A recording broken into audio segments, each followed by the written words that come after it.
Hello. Yeah. Uh,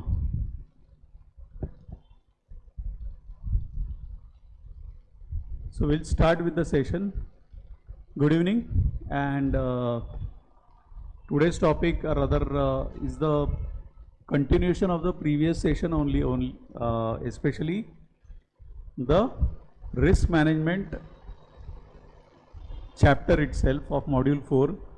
In that, there is one concept which I could not finish in the previous session, which is about COBIT, and that's control objectives for information and related technologies. For these purposes, typically it's a concept more related to information and related technology. In short, it is called as COBIT. So control objectives for information and related technologies. So that's a full form of word COBIT as such, and COBIT is predominantly used in IT sector or IT departments. So let's understand. So it's one of the aspect of the risk management which one has to cover up, and as a part of the risk management chapter itself, this study material had this last concept which I could not finish in the previous session, and hence I am starting today's session with that, so that the chapter gets completed, and then we will move on to the next chapters as planned. So to begin with, let's understand what is meant by COBIT. So definition of COBIT per se, COBIT is a widely used control framework. So we are talking about risk controls, risk management, and hence it's a control framework for enterprise governance of information and technology, that is EGIT. So again, there are short forms or acronyms which are being used over here. So EGIT is all about enterprise governance of information and technology.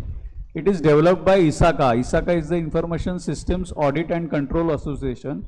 Now this typical organization or association is the governing body which conducts, if you are aware of Certified Information Systems Auditor, that is CISA examinations, and they have developed this control objectives for information and related technology.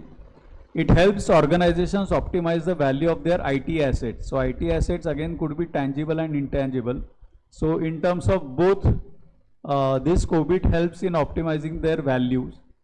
So how it evolved and what is the focus, we'll see. So over a period of time, ISACA, as in short called for Information Systems Audit and Control Association, ISACA has released multiple COBIT versions, each with shifting focus. The framework has evolved to adapt to changing IT governance need. So as we know, IT has evolved over a period of time tremendously, and you know, the room sized computer has now turned out to be a small chip size computing machines also for some instance. So let's see what is the ISACA background. So founded in 1967, ISACA is an international professional body for IT governance, risk and IT related audit professionals. So it has over 1,50,000 members globally, and that's where I said CISA is the examination conducted. So these members are basically Certified Information Systems Auditor who has cleared their examinations and are formally recognized as Information Systems Auditors. So these are the professionals to the tune of almost 1,50,000 members. So just a brief about ISACA background. So such ISACA has in a way released COBIT versions from time to time, aligning with the changing IT needs. So let's see how the evolution happened. So COBIT timeline of publication and focus by ISACA. In 2006, VAL IT, that is the version 1. So VAL IT addressed IT related business processes and value creation. Then in 2008, VAL IT version 2 came into existence or was released by ISACA. It enhanced the value creation framework with refinements. In 2009, immediately within 1 year, Risk IT came into existence. So it introduced IT risk management processes and responsibilities. And thereafter came the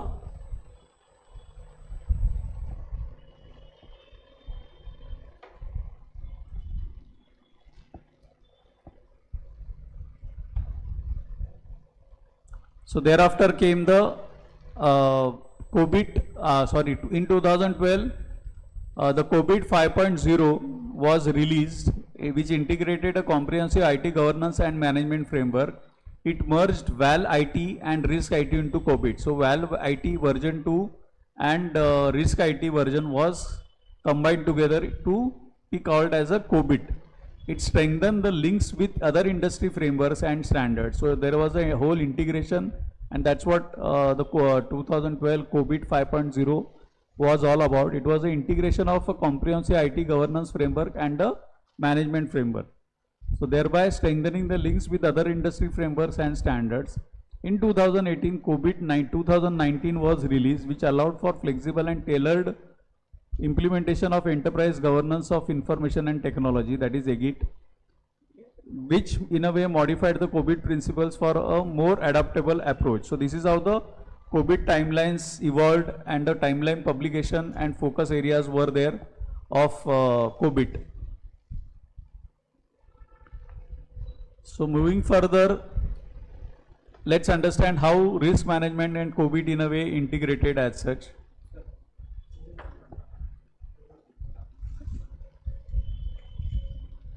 होता नाही होतून टाक, तुम्हाला नको.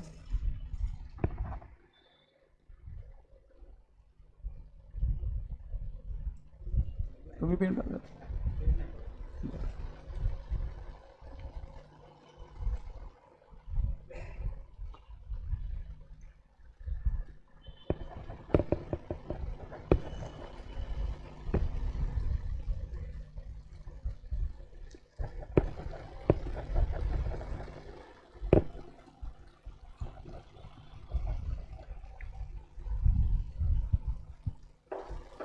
Yeah, sorry, I was just taking my coffee, the evening coffee, because all the day long I have been talking at various management institutes. So yeah, hi Anu, are you able to see the presentation and hear me out also? Yes, sir. Anu? Yes, sir. Are you able to hear me? Okay. Yes. Maybe I'm not able to hear you, but that's fine. You are able to see the presentation as well, right? Perfect. Great. So we are continuing. Just because you joined, I'm just reiterating. In the last session, I was not able to finish because of time constraints. The last concept which was there, which is about COVID, and I have started today's session covering that first, so that the entire chapter gets over and you all can then start revising about it.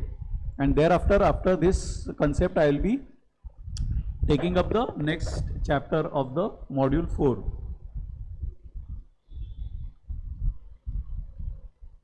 So to begin with, COVID is, let's understand risk management and COVID, how they go along. So IT risk is often overlooked in traditional risk management frameworks, but is crucial in the modern digital age, that is ICE age, which is called as, full form is Information, Communication and Entertainment. So COVID helps organizations align IT infrastructure with the business goals by offering models and metrics to measure IT's contribution to strategic objectives. So just to give a perspective, all while the management never factored IT as an integral part of their business strategy. IT was always considered as a support function, but as the technological advancements happened over a period of time, and which happened rapidly, it was inevitable for the management to consider IT as the integral part of the management processes also, along with other functional strategies. IT strategy also became an integral part of the business strategy, and the business strategies started revolving around IT. And as we know, the way the artificial intelligence and the management or the machine learning updations that are happening, it's inevitable that IT driven perspectives are going to be the key drivers all while.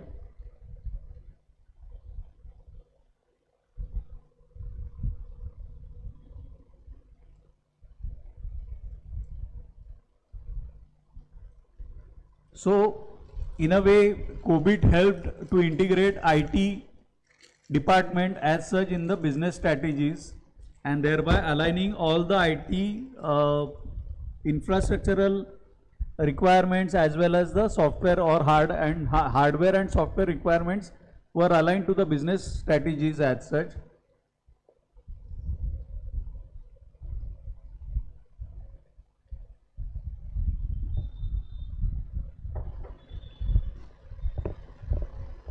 So that's what IT risk was often overlooked in traditional risk management frameworks, but in ERM, this is becoming an integral part, and it has become crucial in the modern digital age, where information, communication and entertainment are the key drivers of IT industry or IT function also.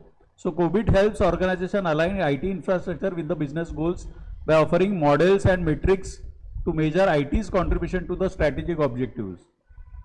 So originally developed for IT auditing in financial firms, COVID has evolved to cover information governance, IT management and risk management. So the whole dimensions and perspective of IT has changed. And along with the financial governance and legal governance of a particular organization, IT governance framework also has become an integral part of the whole corporate governance mechanism. So key developments in COVID and risk management, just to cover, in 1998, ISACA founded the IT Governance Institute, which is called as ITGI, to emphasize IT's importance in business. Thereafter, in 2005, COVID 4.0 version came, and in 2007, COVID 4.1 version came, which expanded to IT and communication technology governance.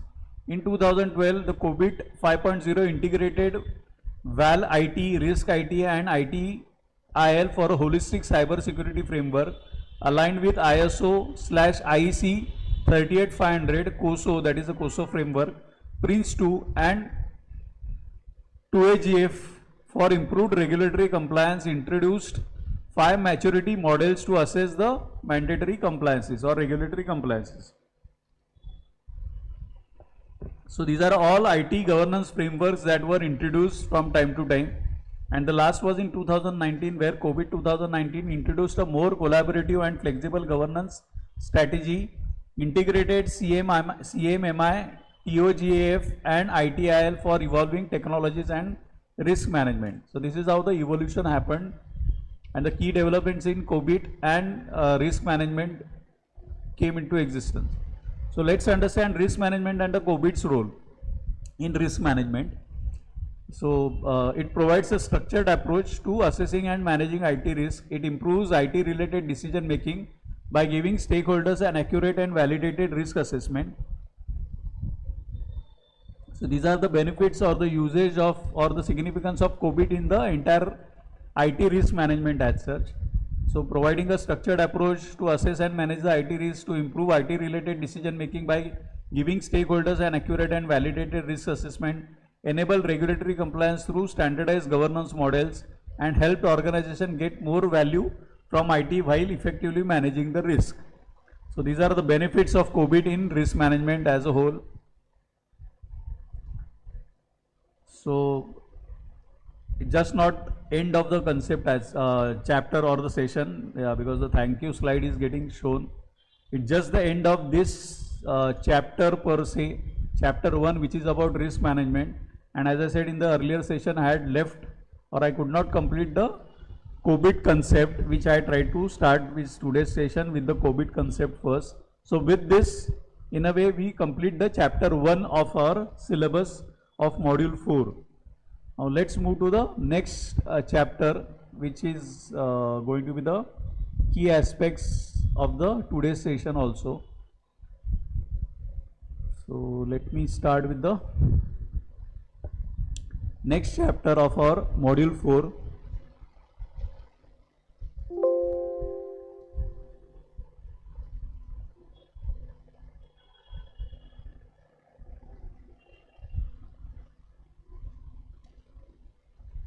Yeah.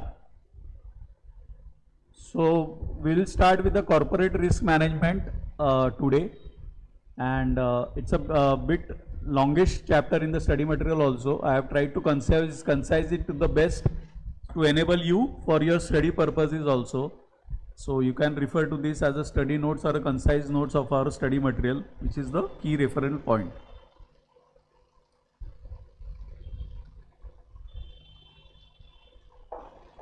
So let's understand what is meant by corporate risk management.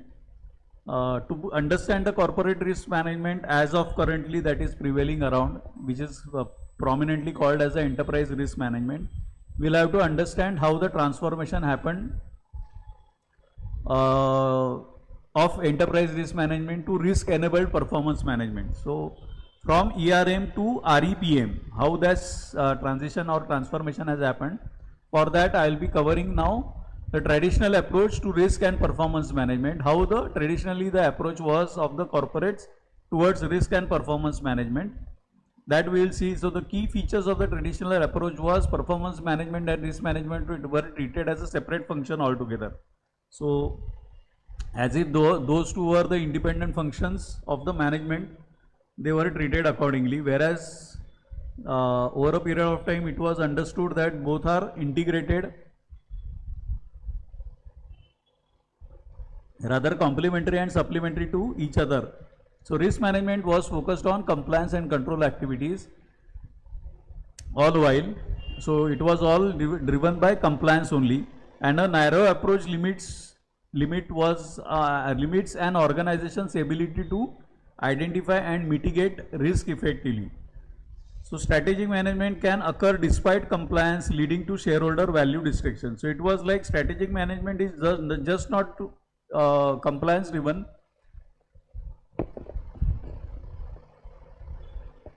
The strategic mismanagement can happen from any nook and corner, leading to shareholder value destruction also. For instance, any damage in the quality product may lead to reputational risk, and overall the strategic mismanagement will be landed. So a classic example one can look into is the Maggi. The Maggi as a product was found with some kind of a unhealthy ingredients, and immediately there was a large amount of hue and cry, and the entire market share of Maggi was taken up by some other products or other alternatives that were available in the market, and thus in a way the strategy mismanagement happened, and that was not purely because of any compliance issue as such, but a reputational risk came into being, and it eroded the entire shareholder value, got destructed of the company Nestle. So continuing with the need for risk enabled performance management, so thereby the traditional approach transformed from enterprise risk management to risk enabled performance management. The need arose that the modern business environment required organizations to integrate risk and performance management and not to be considered as separate functions. So risk should be prioritized based on the impact and occurrence likelihood. So how likelihoodness of a particular risk is going to occur was required to be measured, and thereafter the impact, if at all it occurs, then how much impact it will be having on the organization or the business environment was required to be assessed. So that's how performance management got integrated with the risk management or the risk itself. So beyond financial risk, organizations must assess non-financial risks also, which affects the value drivers of an organization.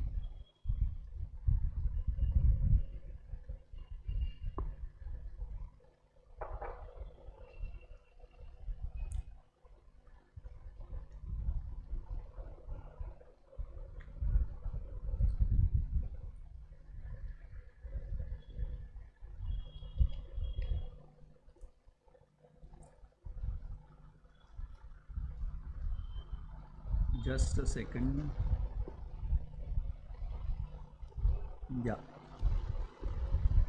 Yeah. So understanding interactions between risk and their compound effects is crucial for such transformation from ERM to REPM. So integrating risk to performance management, how it happened? Organizations leveraged performance management tools such as KRIs, that is key risk indicators, and KPIs, that is key performance indicators, for historical comparisons. Risk thresholds and predictive analytics was being used. Risk adjusted forecasting decision making was also the approach which was adopted in forecastings, and embedded process controls in the risk systems. So this is how the integration happened in terms of the risk to performance management. Benefits of such integration landed up with faster risk identification and response, improved preparedness for the uncertainties, and better decision making with minimal impact on the performance happened. So moving ahead, the key steps that were involved for incorporating risk into performance management were risk prioritization with the greatest impact and likelihood, map the risks by identifying the root causes, correlate risks across different silos, adjust for compounding effects of the multiple risks, and develop scenario planning for various risk situations. So scenario analysis is a critical aspect for a financial analyst, and thereby the risk got incorporated into performance management. So various multiple kind of what if situations were envisaged, and accordingly the performance management was being measured. So development of the risks or the scenario planning was becoming an integral part of the entire strategic planning. So again, few features of risk enabled performance management was like shift from traditional risk management to an integrated dynamic system. Business leaders should incorporate risk exposure and what if scenarios. Best case cases and worst cases forecast were also embedded. Contingency plan, BCP, business continuity plan, and earned value models were being introduced. Risk managers should act as business advisors for the line manager. So a more proactive role was expected from the risk management rather than reactive role. So overall governance and management processes needed restructuring to integrate risk into planning, execution, and evaluation also. So traditionally the ERM focused on independent risk assessment, top management reporting, separation from performance management, and compliance driven risk evaluation. That traditional ERM focus was shifted to REP enhancement. So REPM enhancements happened, performance driven risk management.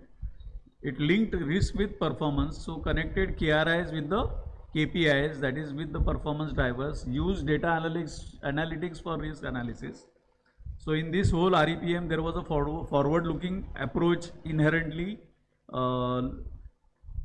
playing a big role. It predicted future trends and emerging risks.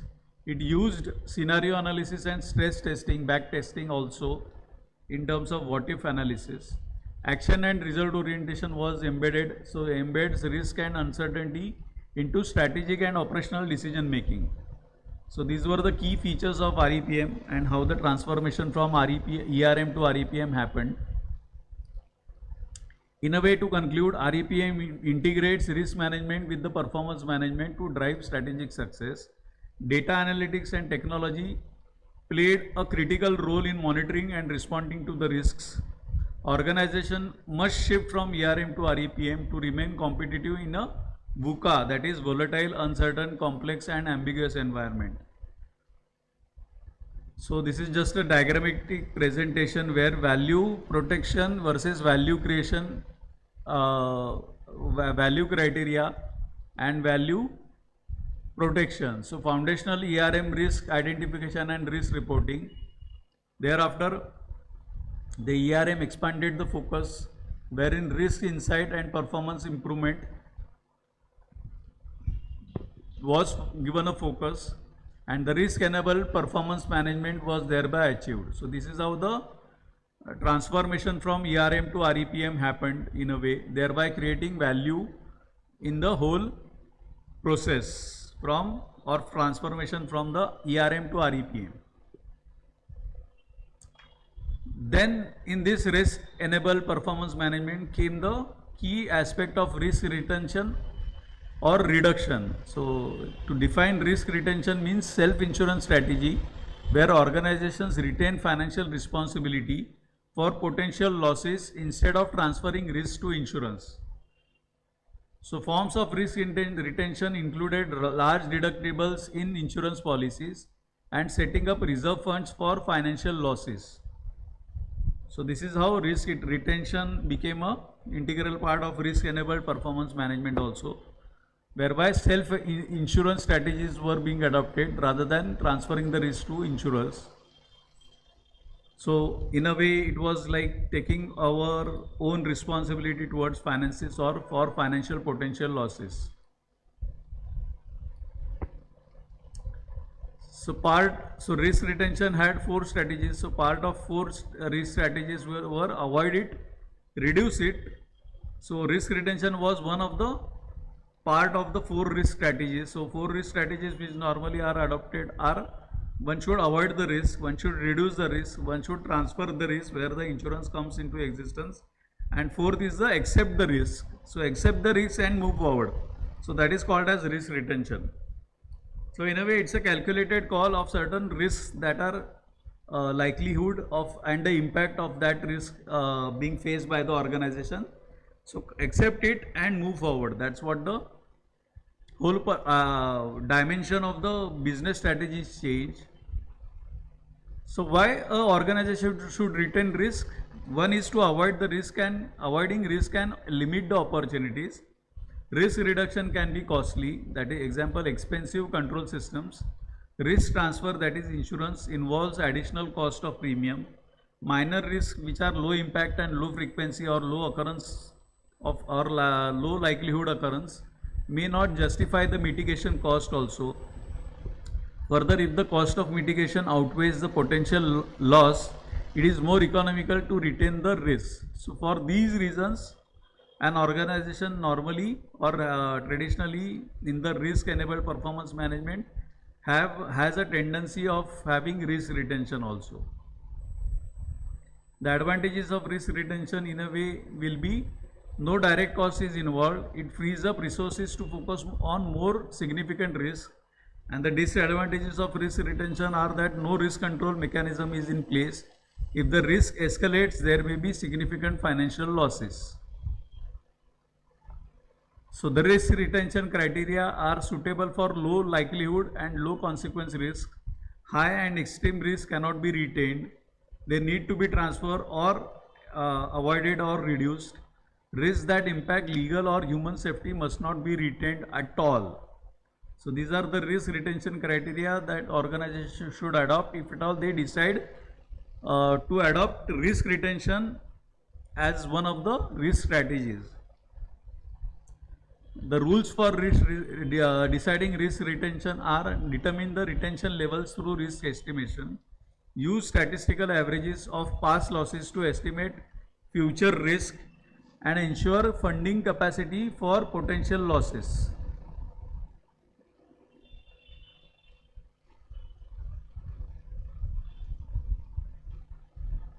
So moving ahead, how the risk reduction can be done. So one of the strategies is risk reduction, that is called as risk mitigation. So how this can happen?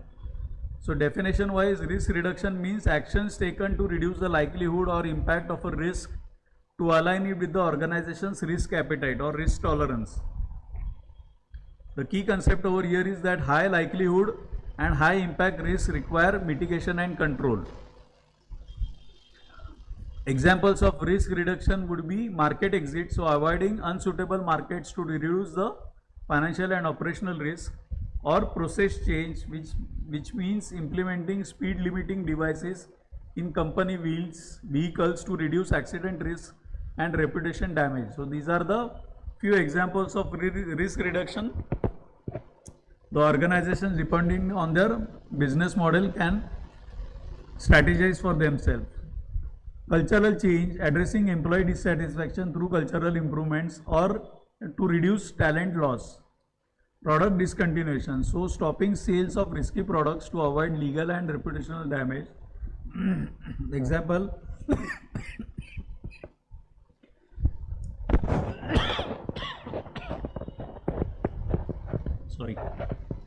so product discontinuation, stopping sales of risky products to avoid legal and reputational damage.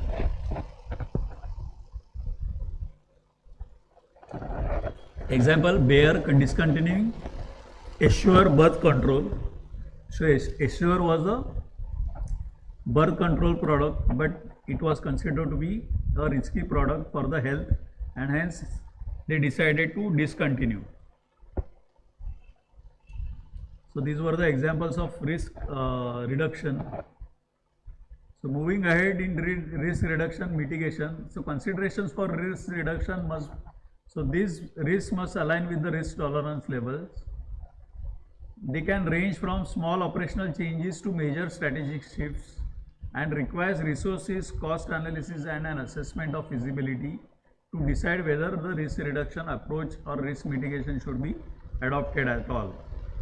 To conclude, in a way, risk retention is suitable for low impact risks where mitigation cost exceeds the potential losses, and risk reduction is necessary for high likelihood, high impact risk where mitigation efforts outweighs the potential damages.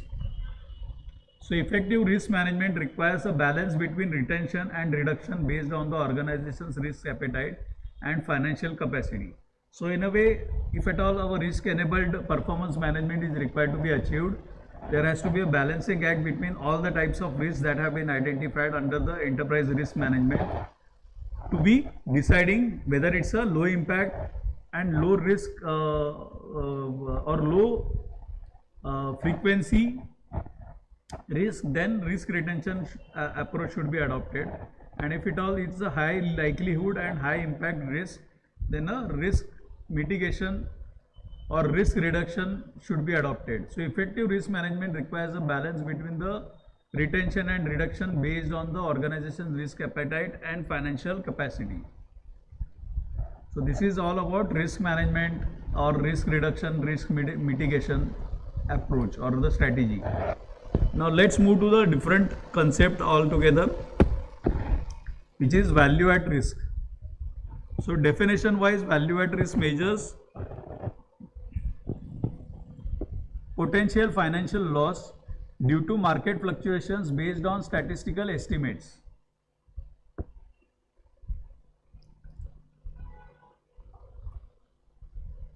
So in this situation, typically the risk management tool in a way measures the potential financial loss that may be incurred by an organization due to market fluctuations which are based on certain statistical estimates. So data analytics is used over here to arrive at a value at risk for, and that typically estimation is about the market fluctuations that a particular stock may be facing.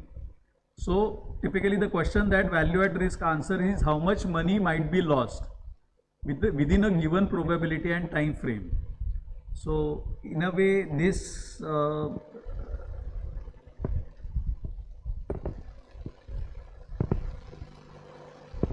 risk management strategy helps investors in taking investment decision making process, whether to invest into a particular stock or not. So VAR in a way in short called as value at risk is in short is called as VAR. VAR represents the worst loss scenario over a specified time period with a certain confidence level. Example, a daily VAR of 10 million rupees at 99% confidence means that loss will exceed rupees 10 million only one in every 100 days. So this is how value at risk is calculated in a way. A classic example just to simplify the concept of value at risk. So a value at risk of rupees 10 million at 99% confidence, so certain confidence level is that 99% it will occur, means that the losses will exceed 10 million only one in every 100 days. So this is a kind of probability, that's what the this question is answered, how much money might be lost within a given probability and time frame. So in the worst case scenario, how much would be the loss is the 10 million. So this is what it means, value at risk.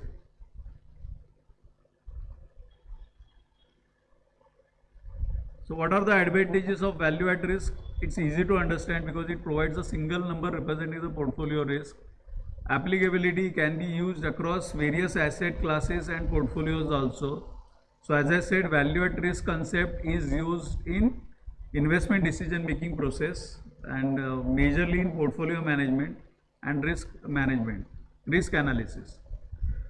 So Such methodology of risk assessment is acceptable also. It's widely recognized in financial industry and also by the regulators.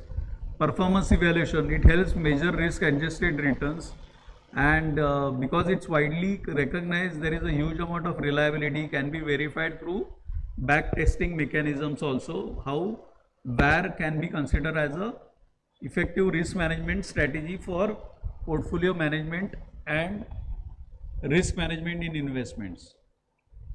However, like every model has a limitations, this VAR also has a limitation, which is these are the limitations. So it depends on certain assumptions and may underestimate risk if assumptions are unrealistic. Inconsistent results, different calculation methods give varying VAR values. False sense of security, does not predict losses beyond the VAR threshold. Complex calculations are involved. Large diverse portfolios make VAR harder to compute. And subjectivity, it requires selecting parameters, confidence levels and time horizons. So these are the limitations of VAR. Now let's see the significance. So formula of VAR is typically V is equal to maximum loss, that is VAR, N is equal to the time horizon, and X is the confidence level. Example of, if daily VAR is 1 lakh rupees at 95% confidence, there is a 5% chance that losses exceed 1 lakh in a day. So this is how the calculation is. So bank uses 99% confidence and 10-day VAR for regulatory capital requirements. So the calculation steps that are involved are valuation. So it assesses the portfolio's current value based on the market price. Revaluation, stimulate or simulate portfolio values under different market conditions. Third step is determine VAR distribution, identify the potential loss distribution at different confidence level. And fourth step is the calculating maximum loss, estimating the worst case loss over a set time period. So methods to calculate VAR. Historical method uses past market data to estimate future potential future losses, and simulation method uses Monte Carlo simulations to model possible market movements.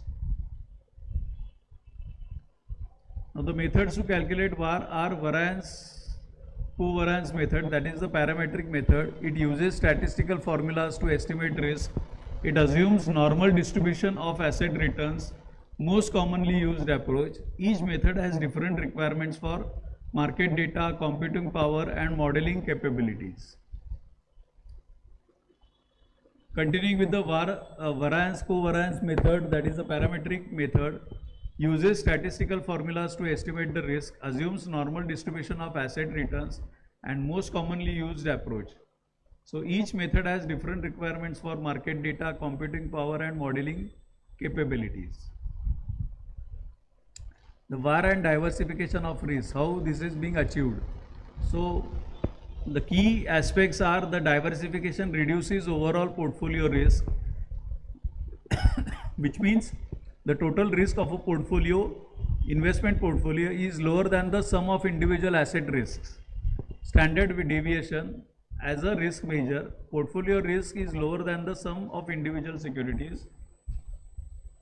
That is the standard deviation if assets are uncorrelated or negatively correlated. Negative correlation enhances risk reduction. So when securities move in opposite directions, portfolio volatility decreases. So VAR accounts for diversification benefits also. A diversified portfolio has a lower value at risk compared to a concentrated one. Another benefit is that it helps in portfolio optimization. So by selecting assets with low or negative correlation, investors can minimize risk while maintaining the returns. So this is how VAR as a concept is all about in portfolio analysis and risk management. Now moving to a different risk perspective, especially in the banking industry. So introduction to capital adequacy norms, which is one of the mechanism which is being followed for risk management in banking industry. So banking supervision and Basel committee. So let's understand what is meant by Basel committee on banking supervision, that is BCBS. was established in 1974 by G10 central banks. So G10 are the top 10 economies of our world, and their respective central banks came together to form a Basel committee, which was established in 1974. And this Basel committee was for more of banking supervision, wherein central banks of G10 countries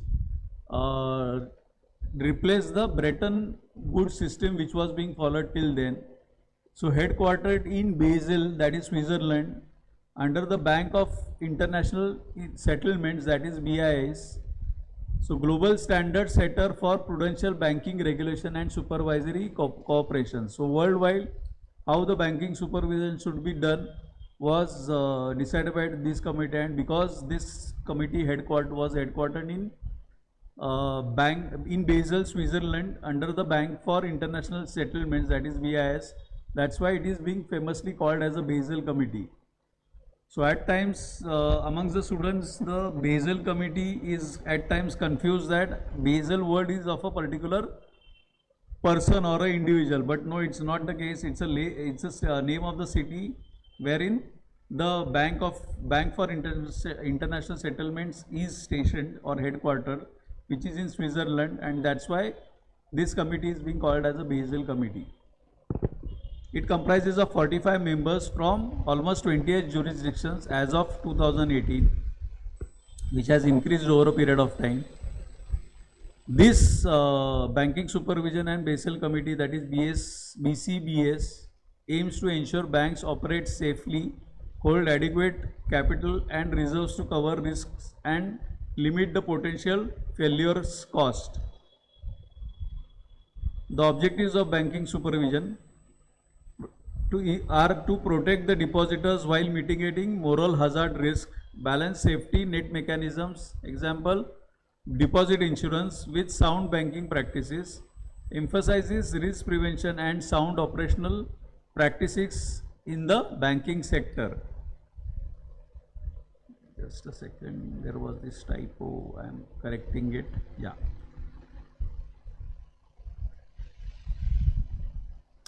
The key elements of banking supervision involved ensuring sound banking policies and procedures, ongoing financial monitoring and periodic reporting, capital regulation to maintain financial stability, and limitations to permitted activities to control excessive risk taking. So these were the key elements of banking supervision.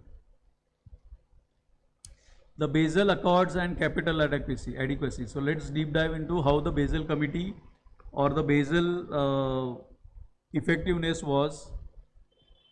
Thank you.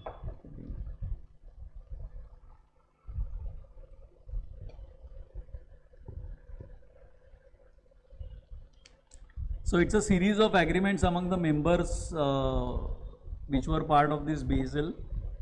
So Basel 1, 2 and 3, providing banking regulations on capital risk, market risk and operational risk. It aims to ensure financial institutions have sufficient capital to meet obligations and absorb losses. So that's what the whole definition of capital adequacy is all about. The capital adequacy means the banks or the financial institutions should have sufficient capital that in the worst case scenario, if at all the obligations that have been taken over by the bank or undertaken by the bank are fulfilled by the capital which is sufficiently adequate to meet the obligations. So that's what capital adequacy is all about. So in a way it aimed, just a second.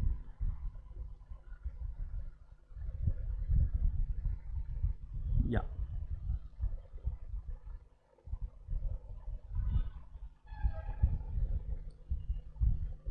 Yeah. So these are the features of Basel Accords and capital adequacy as such. Smaller banks tend to hold more capital due to limited access to sophisticated risk management. Further, capital structure choice is linked to banks' underlying risk profile.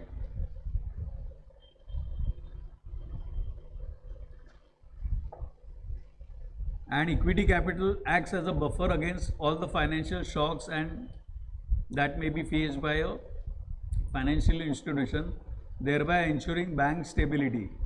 So in a way, capital adequacy protects the bank from being insolvent, in short.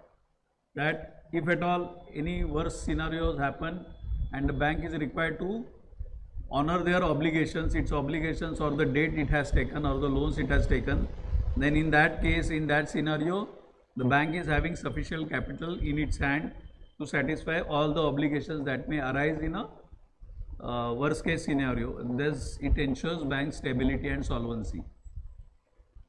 The fundamental principles of Basel regulations included equity capital substitutes the risk transfer, protecting the banks from unexpected financial shocks. Thus, capital adequacy is the key and central to any banking regulation and financial stability that is being thought by all the central banks of the world. So Basel I, that is the Basel Capital Accord, it was introduced in 1988. So though the committee was formed in 1974, it introduced the Basel I in 1988 to address growing systemic risk in financial markets due to increasing globalization of banking. So slowly from the national banking, the economy internationally turned out to be a global economy, and therefore global banking was getting used or was the need of the hour to have international trade facilitated also, and therefore a lot of global risk came into existence. And to address that in the banking financial world, Basel I was introduced to address to growing systemic risks in financial markets due to increasing globalization of banking. It aimed at strengthening capital requirements for banks to ensure financial stability. It formed the foundation for bank capital regulations in over 100 countries. It emphasized consolidated supervision, ensuring capital regulations apply to entire banking groups and thereby prevent banks from artificially inflating capital ratios through excessive leverage. So these were the certain checks and balances which were introduced as capital adequacy norms in the banking industry through Basel I, called as Basel Capital Accord.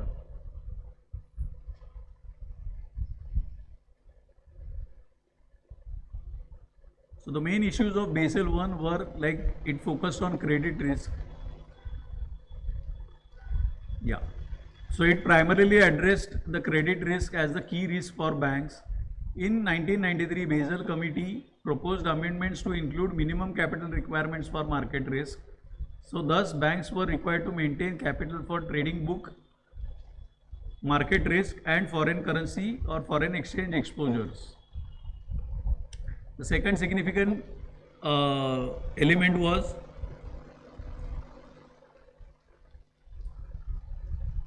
that were put forth was the capital to risk weighted assets ratios. It sets a minimum capital requirement of 8% of the RWA, that is the risk weighted assets.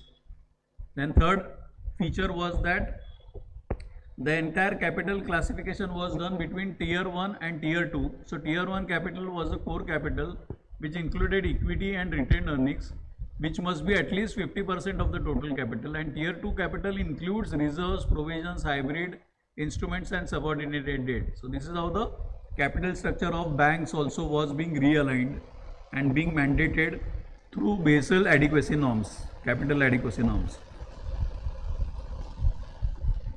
So entire focus of the banking industry was changed to become more capital to risk weighted assets ratios only.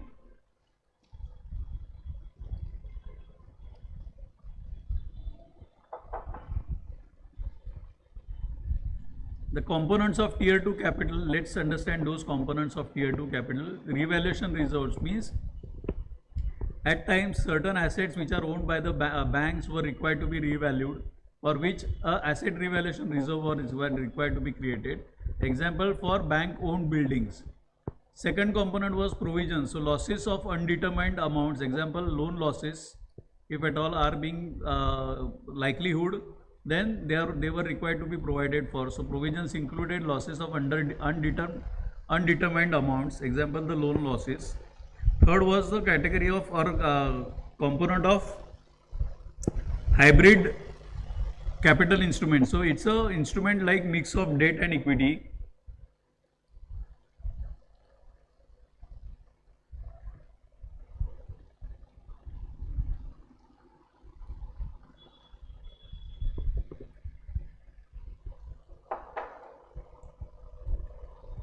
So thus hybrid capital instrument, the classic example is the preferred stock, that is preference shares, and the fourth component was subordinated debt, so which are lower priority in liquidation than depositors and senior debt. So these are the last in the queue if at all any liquidation happens in terms of repayment of the amounts that or the obligations that the bank would have incurred. So these are, that's why it's called as subordinated debt. The fifth component was the fifth main feature of Basel I was capital adequacy ratios, famously called as CAR. So CAR, which includes total risk-based ratios, is equal to tier 1 plus tier 2 capital divided by the risk-weighted assets, and tier 1 ratio is equal to tier 1 capital divided by the risk weighted average. So minimum total ratio is equal to 8%, minimum tier 1 ratio is equal to 4%. So this is how the capital adequacy ratios were decided and freezed by the Basel committee.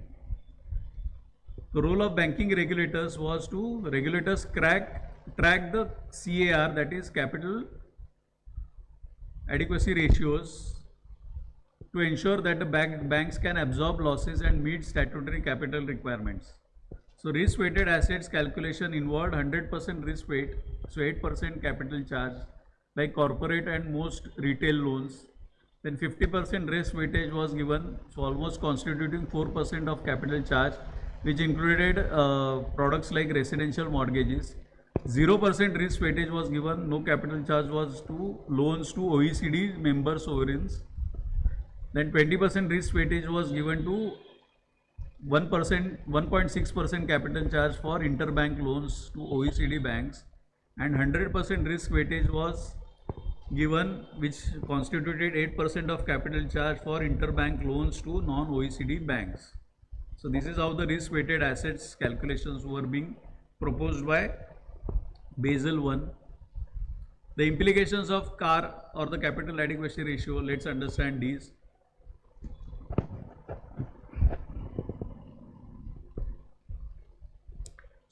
So it protects depositors and ensures financial system stability. Tier 1 capital absorbs losses without ceasing trading, and tier 2 capital absorbs losses in case of bank liquidation but offers lower protection. Now let's understand the importance of capital adequacy ratio, now that we have understood fully what is meant by Basel and the whole capital adequacy focus that Basel committee has proposed or being proposing all while. So importance of capital adequacy ratio, it measures a bank's ability to absorb losses before facing insolvency. Second importance is that it ensures banks have sufficient capital to protect depositors' funds. It helps maintain financial stability and prevent systemic risk. Then there are certain regulatory compliances which are ensured through CAR, which is very crucial to avoid insolvency. And CAR in a way protects clients, depositors and the broader economy also, thereby preventing bank from being overexposed to obligations, thereby ensuring that the capital is sufficient to meet any obligations if at all any arises at any given point in time. So thereby banks are saved from being insolvent. Then came Basel II. So what is Basel II? Let's see. So Basel II was introduced in 2004 as an extension of Basel I, replacing the 1988 Accord in 2006. So it expanded the risk categorization. So slowly as the economy also progressed and a lot of economic developments happened all across the globe, there was a need to realign the banking norms in respect of, or banking supervision in respect of the capital adequacy norms, and hence in 2004 the Basel II was introduced, which was more of an extension of Basel I, thereby replacing the 1988 Accord in 2006. So it expanded risk categorization to include credit risk, market risk and operational risk in capital adequacy ratios, CAR calculations. So those risk dimensions were enhanced in a way, rather than merely looking at financial risk only. The risk categorization included the credit risk, market risk and operational risk also in a way.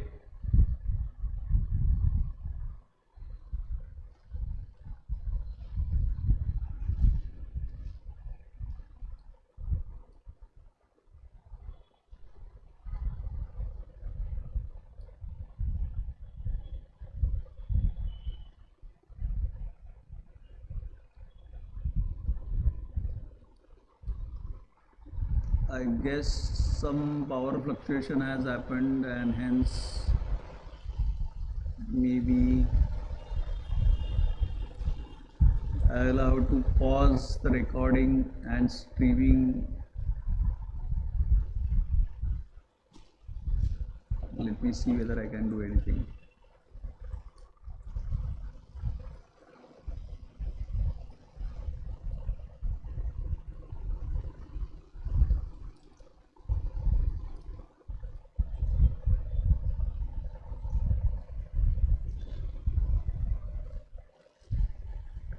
So let me close the PPT and again restart it, if at all it is able to be viewed.